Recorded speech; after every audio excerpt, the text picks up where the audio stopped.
All right, we are going to pass it off to two of our three best friends.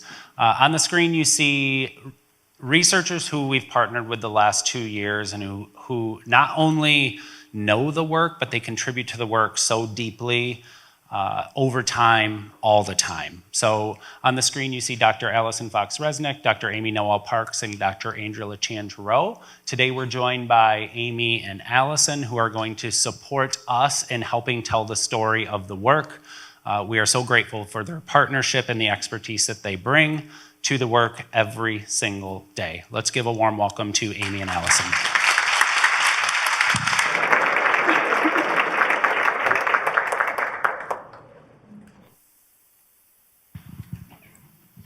Hi, everyone. Oh my goodness, what a joyful, joyful room to be in.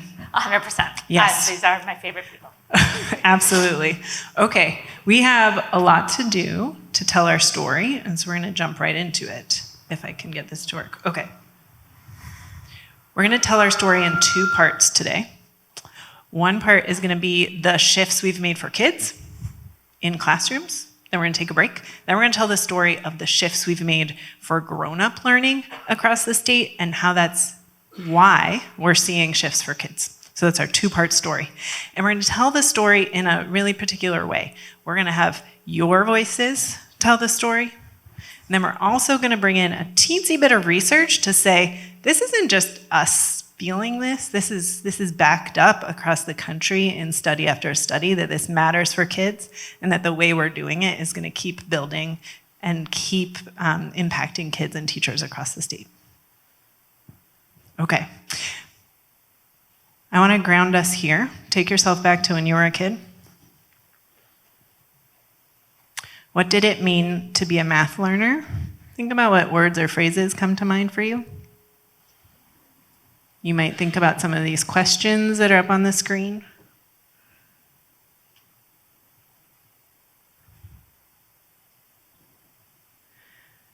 So when folks have studied this, here is what some themes that emerge. See which ones you resonate with. I'm going to slowly put them up on the screen. See which ones you feel like describe your experience.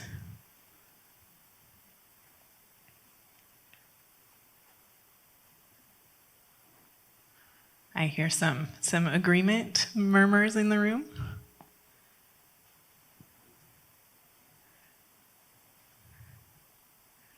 Oops, I went too far. Will you just turn to a partner next to you and just tell them one of these that resonated with you?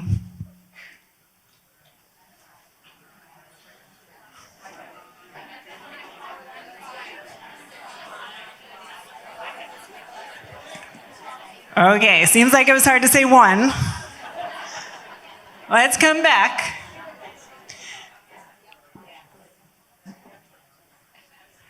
This, for most of us, describes our math experience.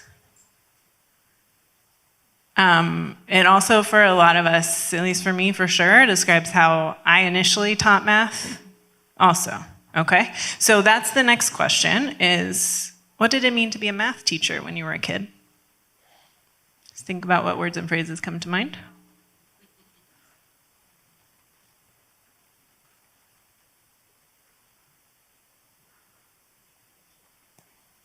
You might especially think about what comes to mind for that last question. So again, historically, not everywhere, but most places, see which ones resonate.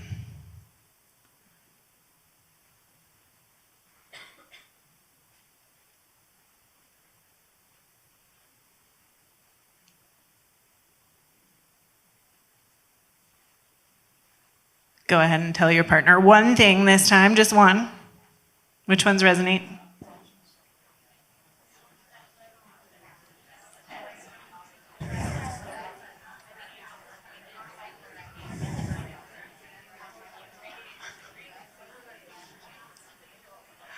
Okay. So if you've been in any of the rooms with the early math team for the last many years, you may have done these slides before. There's a reason we keep coming back to them. It's because it helps us really sit with why this is so hard. We are trying to disrupt decades and decades and decades of what it means to teach and learn math.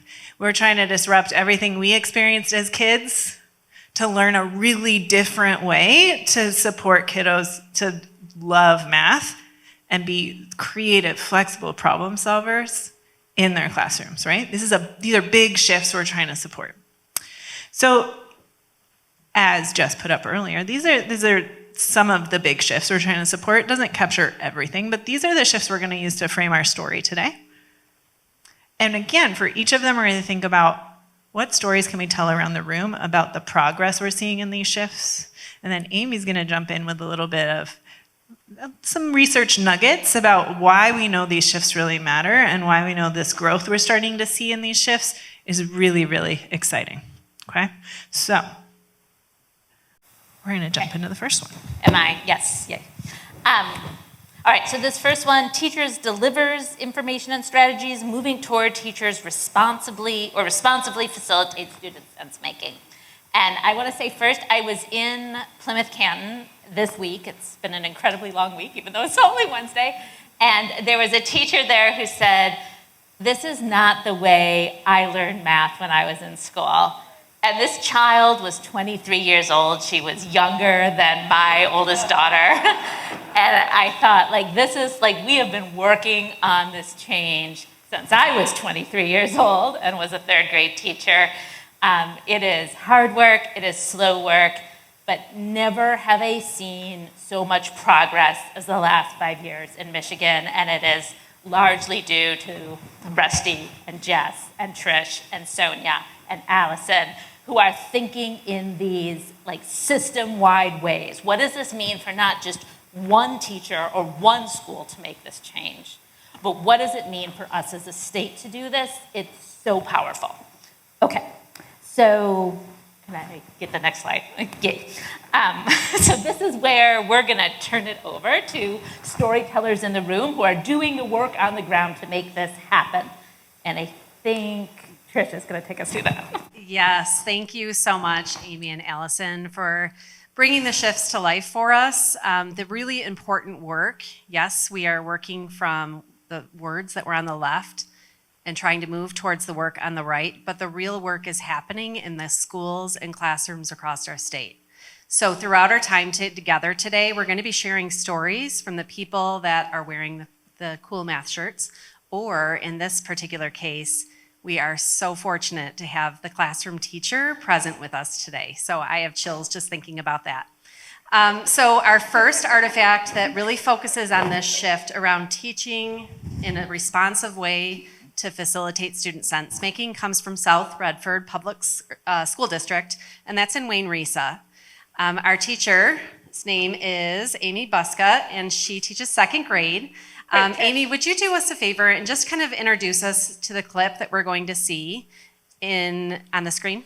So I'm new to second grade this year, and I chose a child's name in my class who struggles, and we unpacked we've been learning money and shopping and making change and how to solve math problems. And so we made this problem and unpacked it, which is a new challenge as well, making sure everybody's on the same page. And I sit back and try to just ask questions and listen. So you are naming that you're shifting your role as a classroom teacher. Let's watch this short clip of Amy working on this practice, and then we'll hear from Jennifer, who will speak to the work that she's doing as a leader to support the teachers in her context. Andrew, would you hit play? I heard you say you're jumping your head, so where did you start? On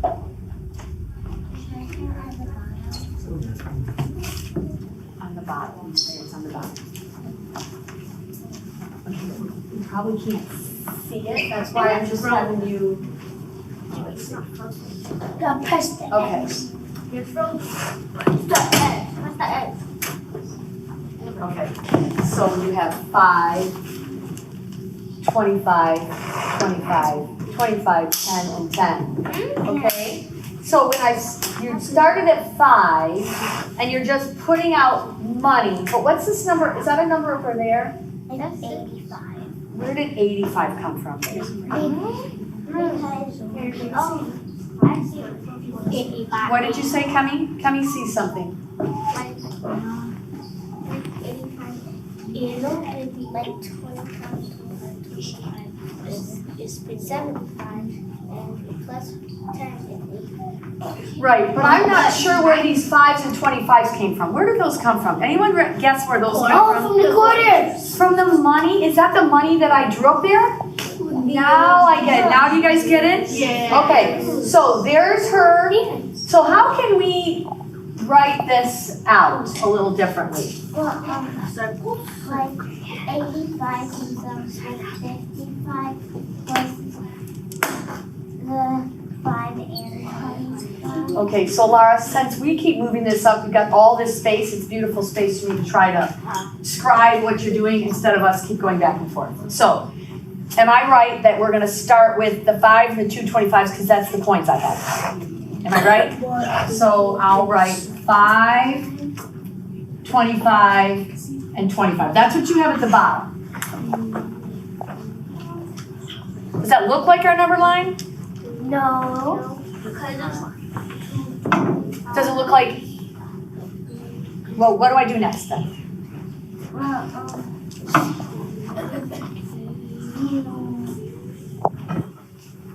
You can stand up there and see it. It won't move anymore since I froze the screen because I don't know where to go next. We're trying to figure out how to get to what? What are we trying to figure out?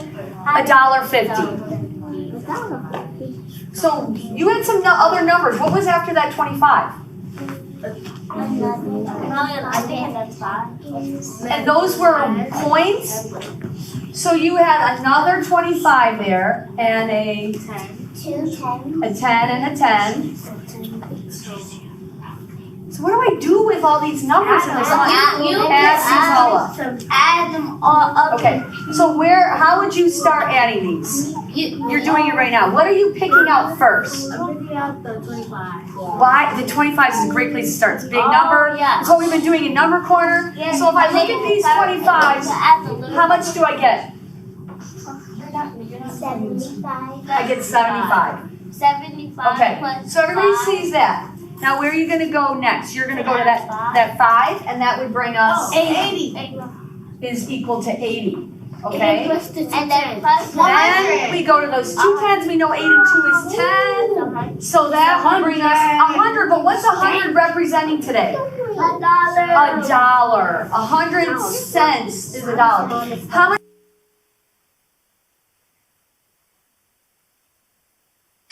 Yes, thank you. Big hand for Amy, and I just want to thank her so much for joining and for partnering with me this year and last year in this work. You can see the amazing shifts that are happening in her classroom. You know, the kids are shouting out, they're participating, they're engaging in someone else's ideas, and this is a shift we've been working on.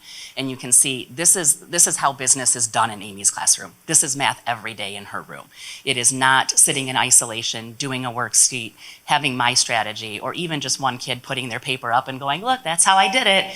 These are other kids talking about someone else's strategy. And that shift is so important because it makes their understanding deeper of the math so that they really understand what they're doing rather than just seeing someone else put it up on the board or not knowing how to engage and how to even get started in their own work. So it is a community classroom in Amy's room, and they all engage in that together with math. So thank you so much, Amy, for sharing that with us today.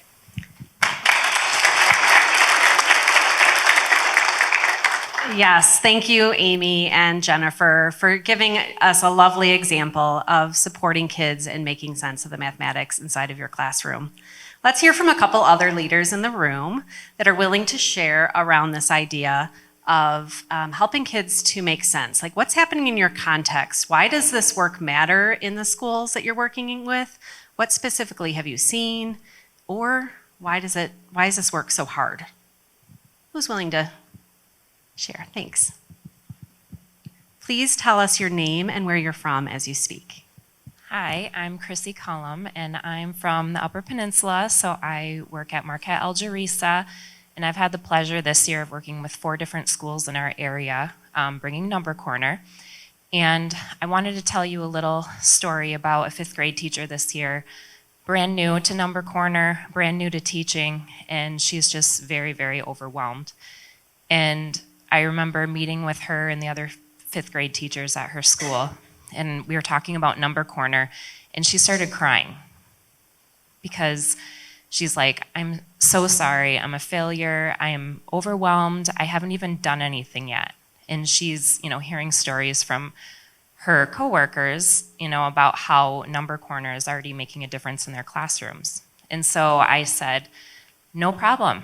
Like, you are right where you need to be right now, and I am gonna come and work with you, and we're gonna get this figured out. So don't worry about it at all. And not even a month later, I get an email from her, and she is just over the moon. Thank you, thank you, thank you. Your help has been just awesome. So she had been doing Number Corner with her students, and she had to be gone one day. And she didn't even leave it in her sub-plans, but her students were so adamant about doing Number Corner because they loved it so much that she came back and the sub was like, oh yeah, they ran Number Corner. And so she was just like, I can't even believe this. And just to, kind of go forward a little bit, at a future Number Corner professional learning, I was asking her how it was going, and she said, even like students in her class who have very low confidence in math, just very low confidence in general, are getting up and trying to lead the Number Corner lessons. So that was one of my wins this year.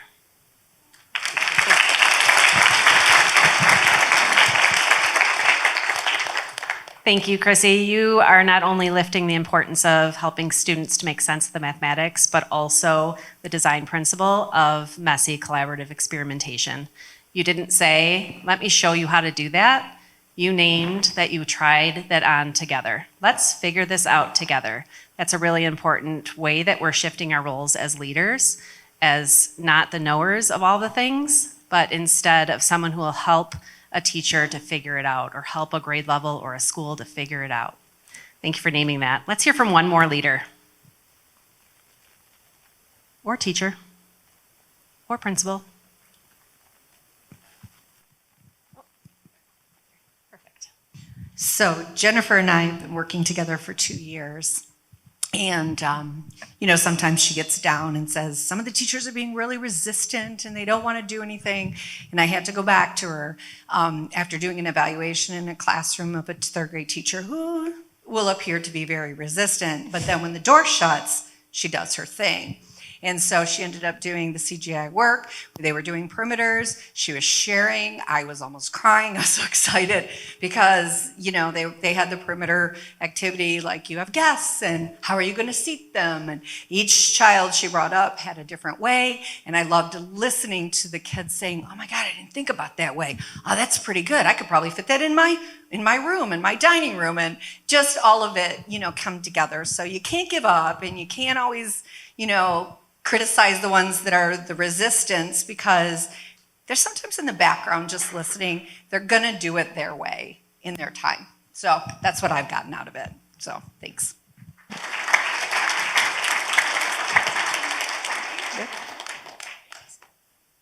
Okay, so it's my job to bring in a little bit of research. And as Allison and I were talking about how we wanted to do this, we decided we didn't want to throw up a whole long list of studies and say, so see, this is why you have to do it.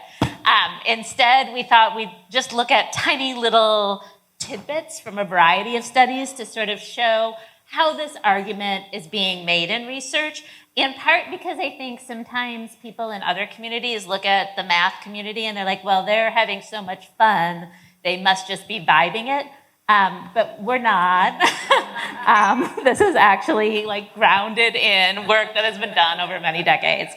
All right, so this is a study that was looking at children's achievement, and they were actually focused, it was 8 to 10-year-olds, so 2nd to 4th grade. And they looked at standardized tests the previous year so they could control for achievement. And they gave them a math test at the end to mark their final achievement. And then in between, they videotaped classrooms and they looked at interactions and coded them. And they coded really for two things. One was, how did the teacher, or how much did the teacher facilitate student participation? So things like, did they use talk moves? Did they invite children to the front of the room? Like all those things teachers do to do this. And then they looked at student participation. So did students present their work? Did students talk about other children's work? Did other children provide feedback to a student about their work? And this little chart that you see up here is their findings. And what I think is interesting about this is, first, you see this correlation. So the 0.323 and 0.297 are actually pretty good correlations for ed work because the amount of things that go into any given interaction is vast, like including things like, did kids have breakfast in the morning? How experienced is the teacher? What is the curricula, right? So the fact that this is like a 30% contributing to student achievement is pretty big. And what they saw was the teacher support of student participation had this big relationship to students participating more in the classroom. And students participating more in the classroom increased student achievement. And this is even after controlling for kids' achievement coming into the classroom. But you see this dotted line between teacher support and student achievement. And what that means is teachers' support of participation did not directly affect achievement. It only affected achievement if students actually did participate more, right? So if I'm doing the talk moves, but kids aren't taking them up, kids aren't commenting on each other's work, kids aren't giving each other feedback, it kind of doesn't matter what I'm doing as the teacher. It's what the kids are doing that matters. And I am saying this all the time, like when we go in and do observations, if we're watching the teacher, we're watching the wrong person in the classroom, the people doing the learning are the children, ideally. So all of this stuff that Jennifer and Amy are doing is what that looks like on the ground, right? Like it would have been much faster for Amy to be like, nope. You're gonna write everyone, how many quarters are there? There's 3 quarters. How many 25s is that? There's 3 25s. Let's write down 25 plus 25 plus 25. Let's count together, 25, 50, 75, and that everyone in the room would have the right answer and we'd be done in 2 minutes, right? And then at the end of the year, we would say, I taught that, but they didn't learn it, right? We see this in research and we see it on the ground. And yes, it's hard, but we can do hard things.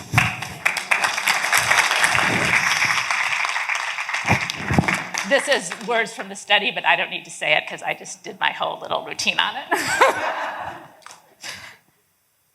Okay. Another shift we're making, this one really, like some of these shifts you can think about across content areas. This one is really important to math. Moving away from a focus on memorization and speed toward a focus on deep understanding, creative, fluent, flexible problem solving.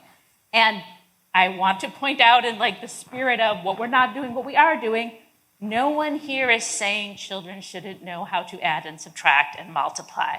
We all think children should add and subtract and multiply.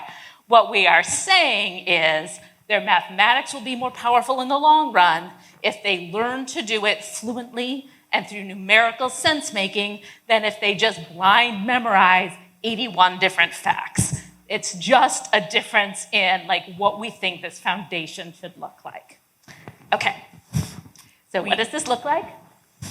We invite you to read the quote on the slide that describes a big idea about this shift. This quote is from Sharon Sherman. She is one of our early math specialists in the Calhoun ISD area. She's been supporting Homer Community Schools to shift their ways of doing math.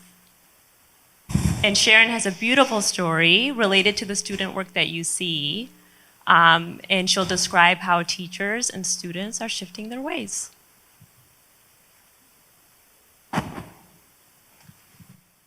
The artifacts on the screen there are a great example of teachers that are really embracing opening up that space for student thinking, and beyond that, having students engage with each other's thinking.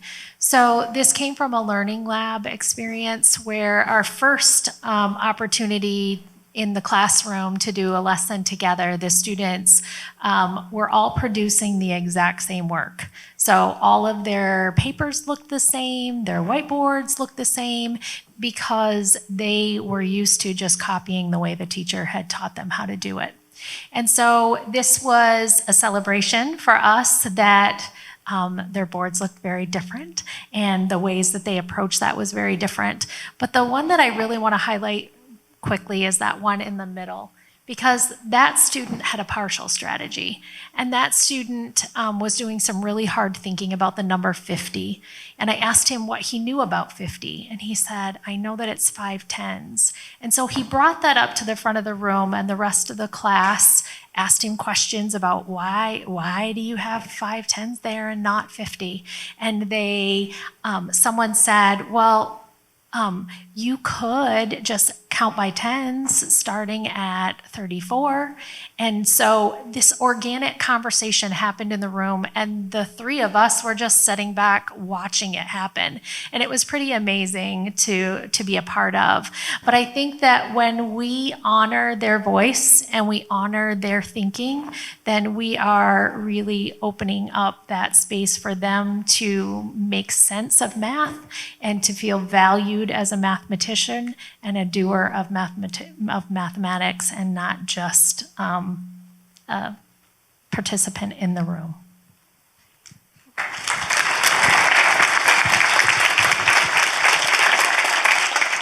In this example, we see that students and teachers are developing new conceptions of what it means to do mathematics.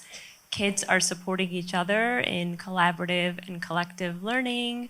Partial understanding is appreciated, and it's okay to be confused in math when concepts come up. We're going to give you an opportunity, we're going to give our math leaders an opportunity to have a table talk conversation around this shift, share some examples that you've seen in your context, talk about why it matters and why it's hard. We'll give you a few minutes to chat.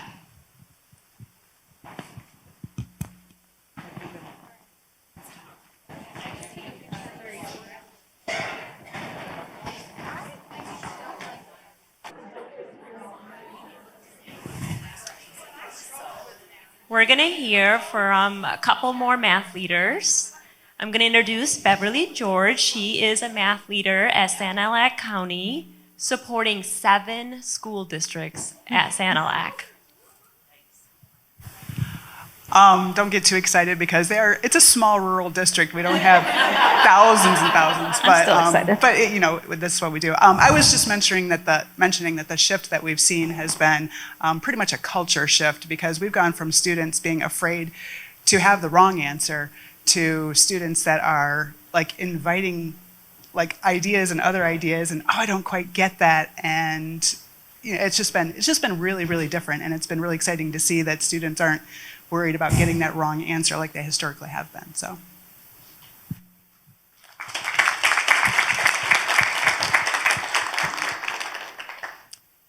Hi, I'm Katie Danks. I'm an early childhood specialist working in the Midland area, as well as Gratiot and Isabella counties, serving GSRP classrooms there. One of the things we were kind of reflecting on the table, and I've mentioned has kind of been something that Amy's been working with us as pre-K leaders, is that idea of that kind of when children think out loud, when they share their sense making, like how deep that makes the learning not only for children, but also for us as educators, because she has been showing us a lot of video examples and things where maybe it's an example of a child doing something and she'll ask us, what do you know about what that child knows? And if they're not verbalizing it or using strategies to showcase to us as teachers what they know, how do we really know? And how do we assess that? And then even more importantly, how do we build upon that. So we were just reflecting on that and about what that looks like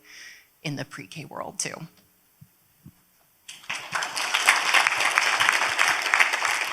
Good. Okay.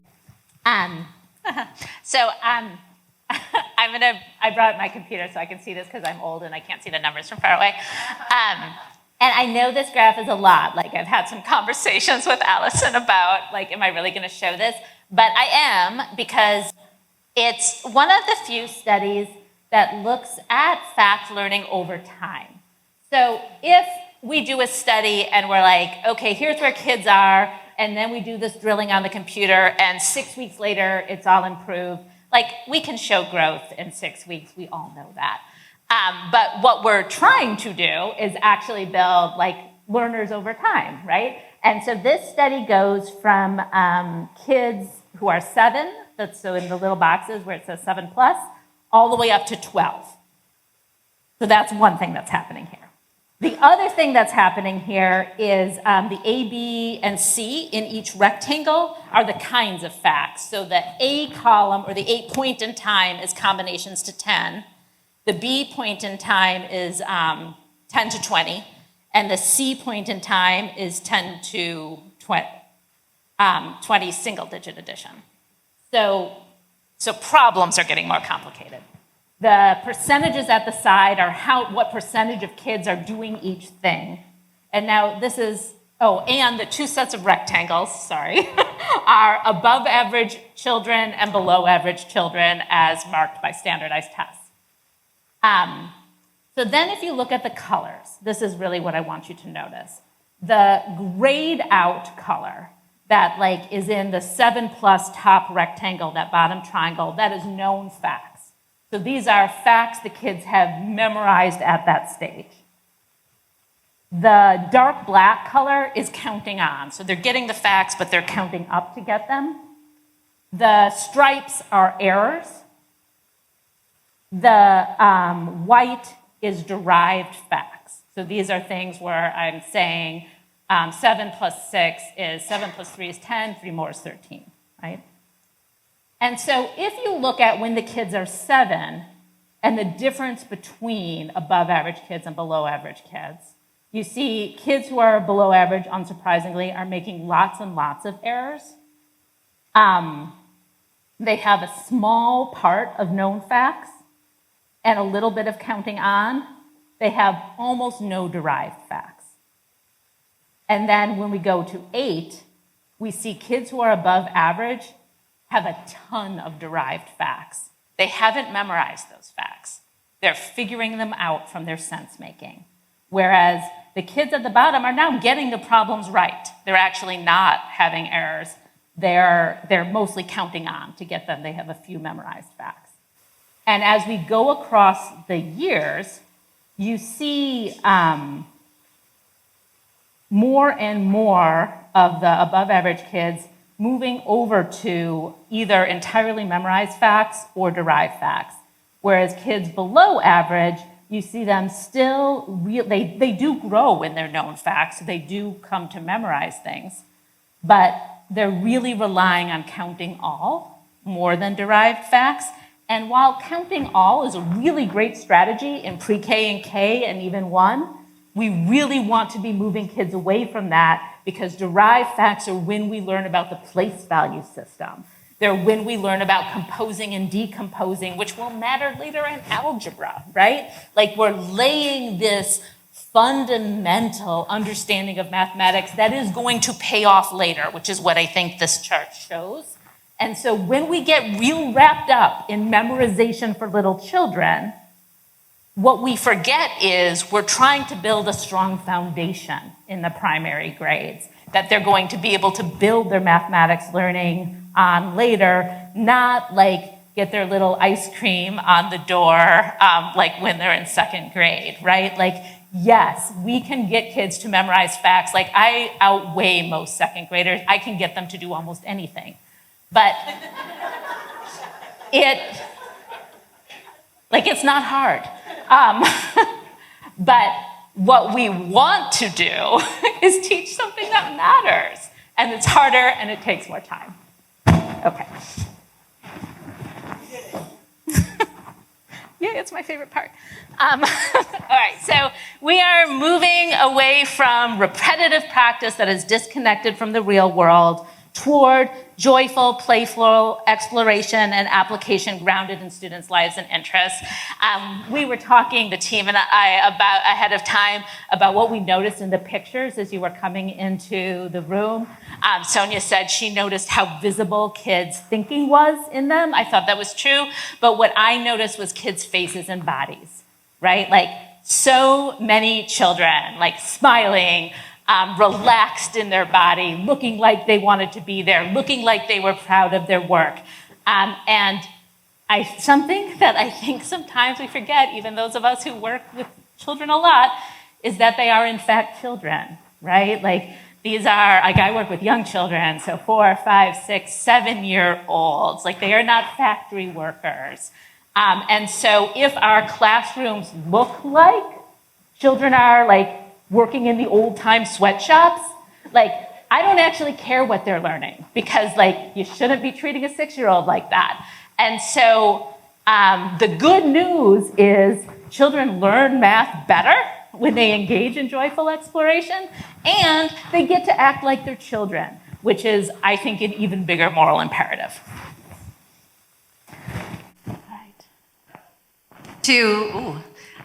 To showcase this particular shift, there's nobody better than to share this work than Amy. Oh, I If forgot. you noticed when we shifted over to this shift Forgot. slide, I'm not starting it, sorry. Forgot. Can you stop? Andrew's gonna hit pause. That's a total lie about there being no one better to share it. No, that's okay. So if you noticed when Amy turned to this slide, she said, "Oh, this is my favorite one." If you know Amy, you know that joy is a really important part of her world. In all the things that she does, she tries so hard to bring joy. Today, we're going to showcase a classroom for Montcalm. I'm going to invite the table of Montcalm leaders and teachers to just wave. The teacher and leader that was going to share this work today was not able to be here, and so instead, Amy's going to. Oh, are you here? Oh my gosh, I'm so excited. Okay, yay. Thank you for being here. Okay, Stephanie is not here, but we have a friend named Mary. That's what I thought. Mary's here. Thank you for, will you introduce this story for us? Just tell us a little bit of context and then we'll watch the clip. Thank you. Yeah, thank you. Stephanie owes me lunch for talking for her, so I had to make sure I do my job. Stephanie and I are both early childhood specialists for GSRP. So we do a virtual training every January, and what we decided to do this year was to have a virtual learning lab for math. So we identified teaching teams that wanted to highlight what they're doing in the classroom mathematically.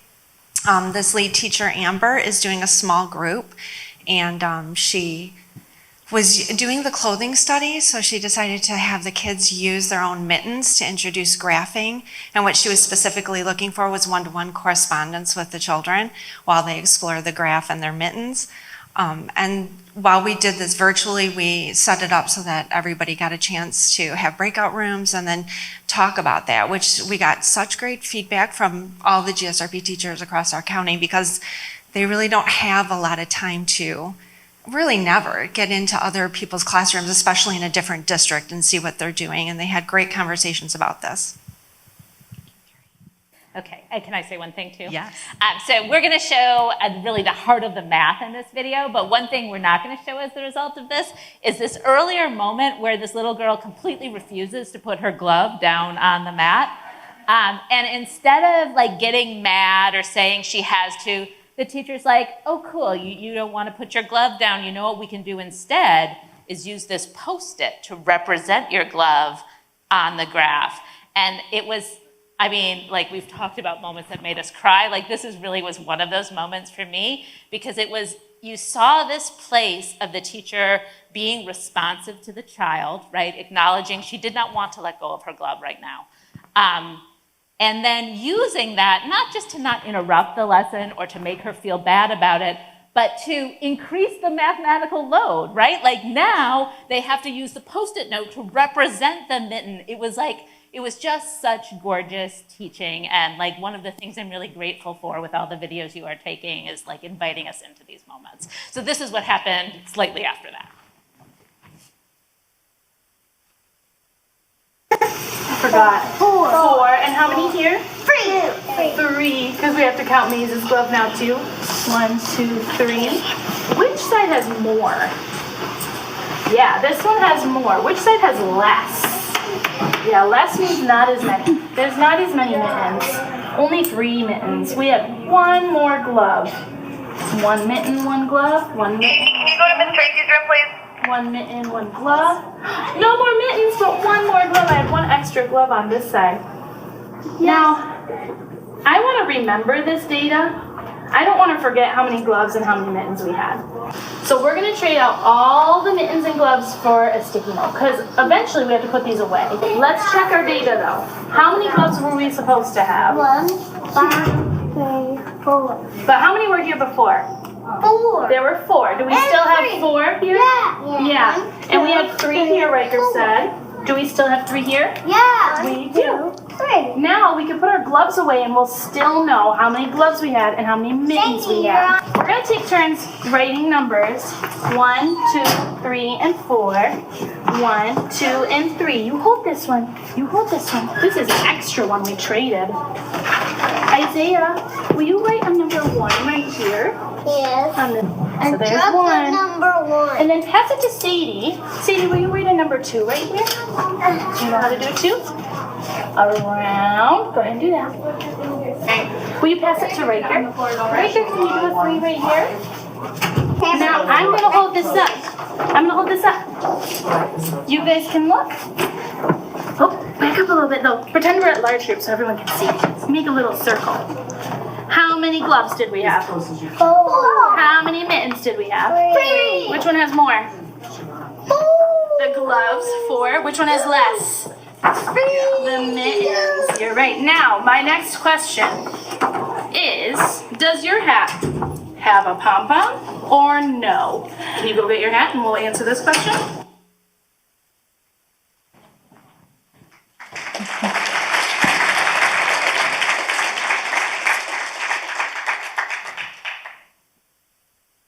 Yeah, keep going.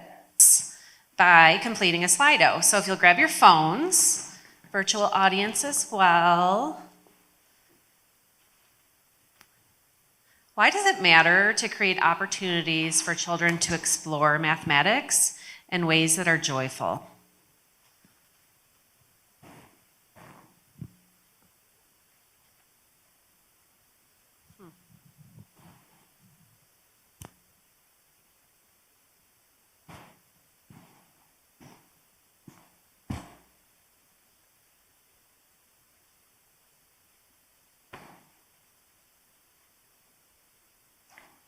Yeah, I want to point out how many people are talking about engagement.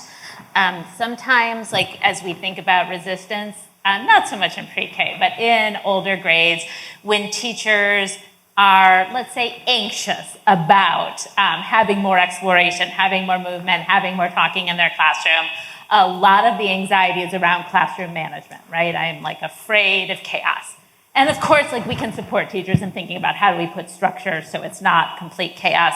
But often, when teachers try it, what they find is classroom management problems are actually reduced, because instead of like constantly telling children to sit on their pockets, cross their legs, crisscross applesauce, catch a bubble, we can let kids like engage in something they're genuinely interested in. And my job isn't acting as a police officer in the classroom, which is not why any of us got into this anyway. And then the other thing I think I saw was attention to depth of learning, that engaged learning makes mathematics more meaningful, offers opportunities to make connections. And I would also say makes mathematics less isolated, so you're less likely to be thinking of it as a single skill. Today we're doing one-to-one correspondence, now we're doing writing numerals, now we're doing graphing, right? But we're doing all of these things, they are happening together, which is how mathematics often happens everywhere in the world except classrooms.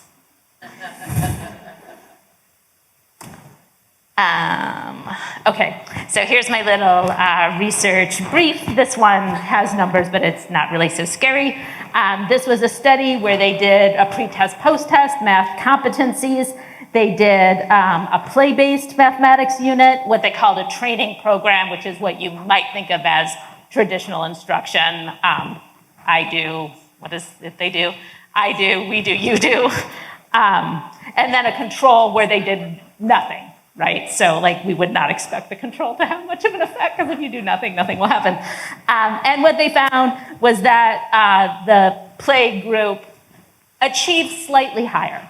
So it wasn't like tremendously higher, but it was a little bit higher. And my argument would be, if our choices are, we can do well, let's even just call it the same. We can do the same. And either we can have children playing and happy in school, or we can have them sitting silently filling out worksheets. Why would we not choose to do something that makes children happy, right? So even if it's not better, and I would say the research is like complicated around this issue, it is not worse. And I think the research pretty consistently shows that it's not worse. So then it just becomes, what is the kind of environment we want to create for our kids? Like, are we trying to create an environment that feels comfortable to adults in school? Or are we trying to create an environment that is more comfortable to children? I think there's lots of reasons we should be leaning toward children. One of them is just there's 25 of them and there's only one of us, right? So like simple democracy says we should be leaning in that direction if for no other reason. All right, and this is a quote from the study. They say, children learn best when the learning is active, minds-on, engaged, not distracting, meaningful, applied to prior knowledge, and transferred to the outside world, and occurring in a socially interactive environment. And like, this is one of those conclusions that is absolutely true, but also completely not news. Like, this is what theories of learning have said for literal hundreds of years, right? Like, in order for human beings, not just children to learn, they must be actively engaged with the thing they are learning. Otherwise, you know, it's in one ear and out the other. That's where that phrase comes from. So we are constantly doing studies, like producing new numbers about this to try to convince people. But fundamentally, this is like well and deeply known. Maria Montessori knew it. Frederick Froebel knew it. Like, we've been knowing, as my daughter would say. All right. I think this is our last shift. Learning by yourself with your worksheet, learning with your classmates, sharing ideas, strategies, mistakes. And I think the one thing I'll highlight here is it's not the worksheet that's the problem, it's the silence that's the problem. Like, no one is saying children should not write on paper in school. Like, paper is very useful and we should write things on it. Like, we can put great problems on paper, we can put puzzles on paper, we can put all kinds of things on paper. That's not it.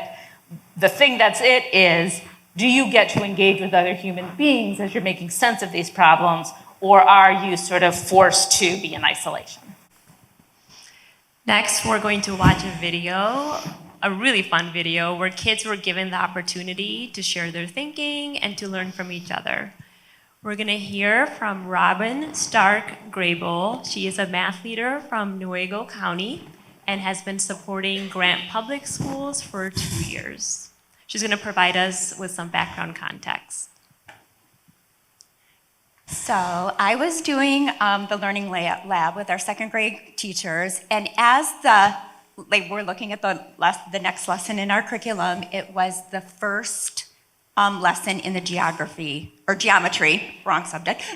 unit, and there wasn't a lot of chance for the children or the teachers to practice the talk moves that we've been working on all year. So we dug in and did some searching, and we found a what does not belong activity, so that the kids would be a great way to launch them into this new unit.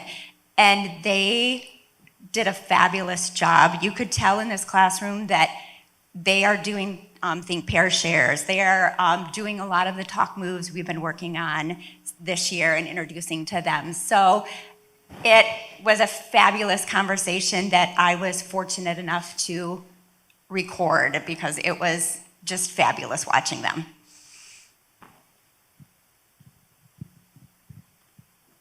it's not like all the other ones. And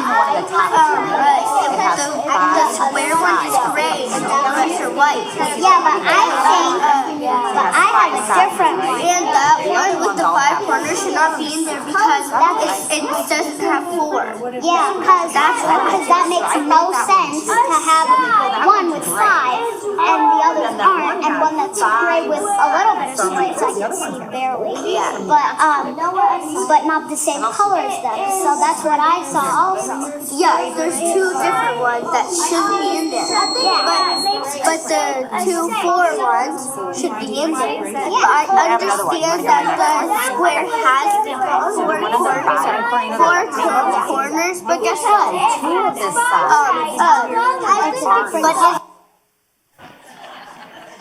I told you this was a fun video.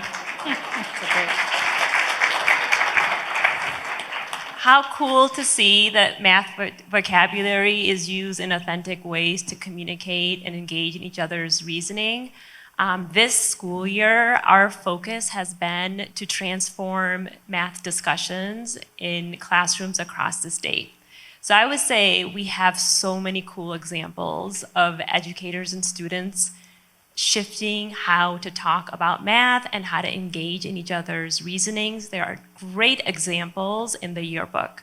So we're going to give you an opportunity to discuss in tables and try to find evidence of those examples where students are sharing their thinking, engaging in the reasoning of others, and building on their thinking by given the opportunity to have discourse.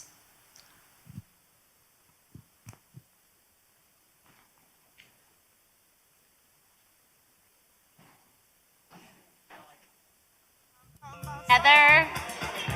I'm going to bring us back together. And instead of having people stand up and share, we're not going to do that because you all just talk to each other at your tables about it. And I don't have any scary numbers to share with you for this research bit because it's a different study, but it's the same team of researchers who did the teacher participation, student participation achievement study.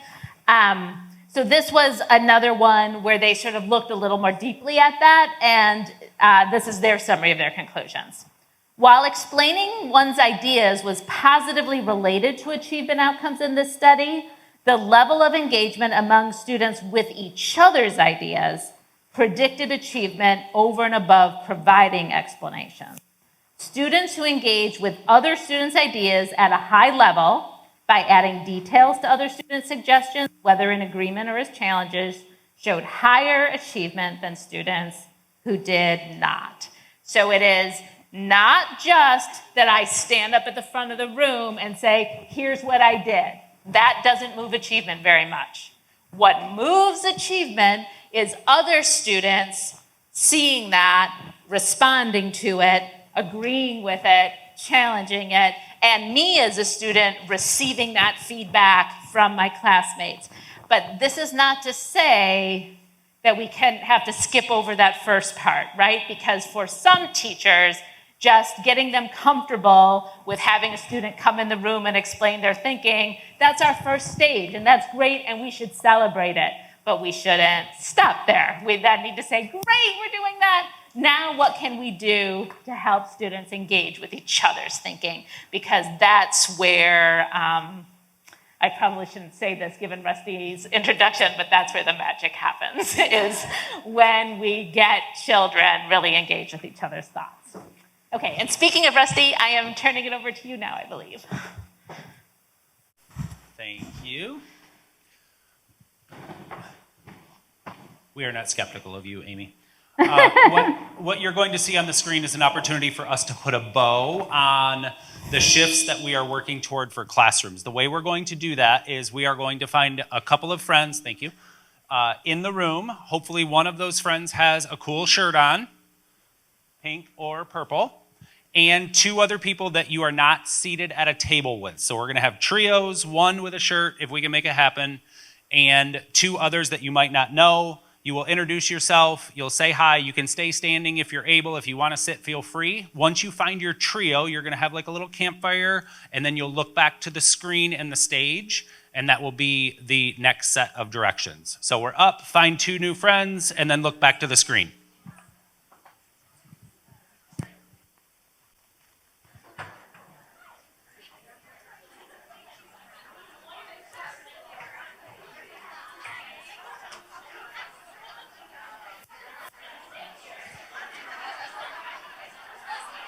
Say hi.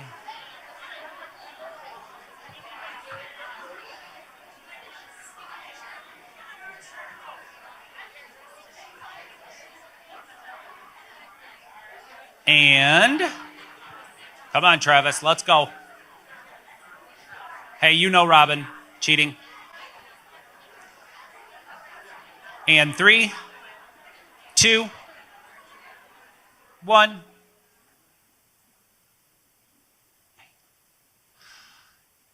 Here's our quick conversation. We're going to talk about the things that we've heard and the things that we've seen in our context, specifically around the shifts that you see on the screen.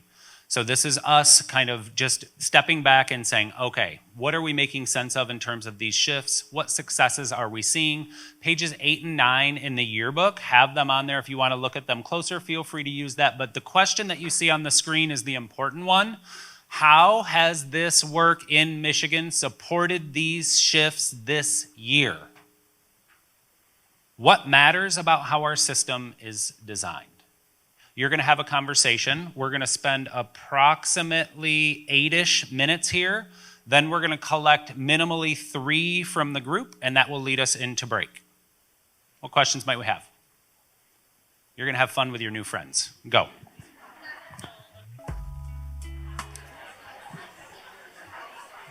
And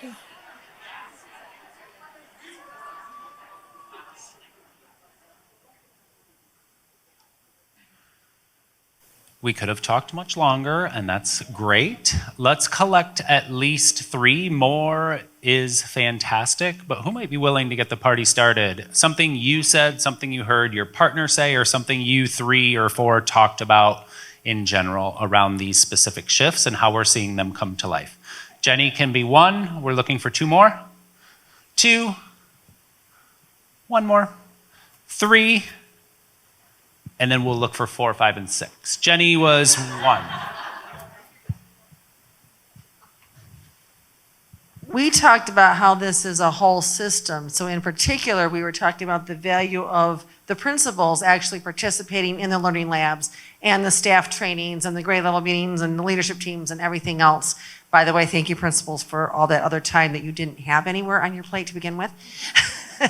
But how the system is set up for everybody working together. And so the principals are saying how much they appreciate the EMSs are saying how much they appreciate working with the principals, and just how everyone's on the same page and how that supports the learning.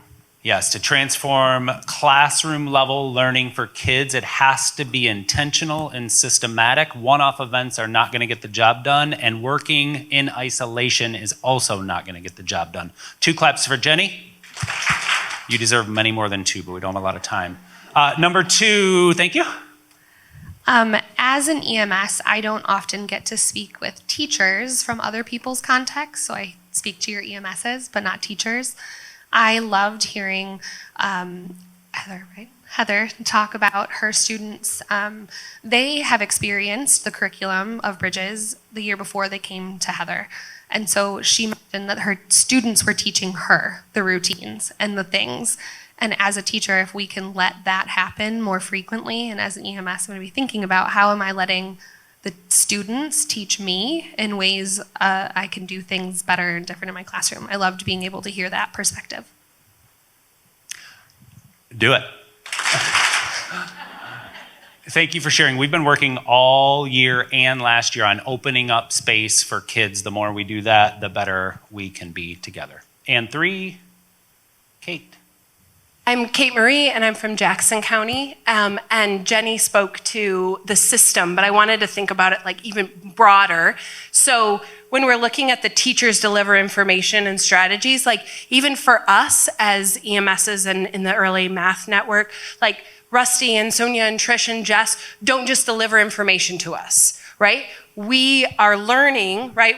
They're facilitating our sense making so that makes sense to us. And then we're facilitating sense making for the teachers who are then like, oh yeah, this works. And then they facilitate for the student. So it's the entire system is built this way. Thanks, Kate. Walk the talk.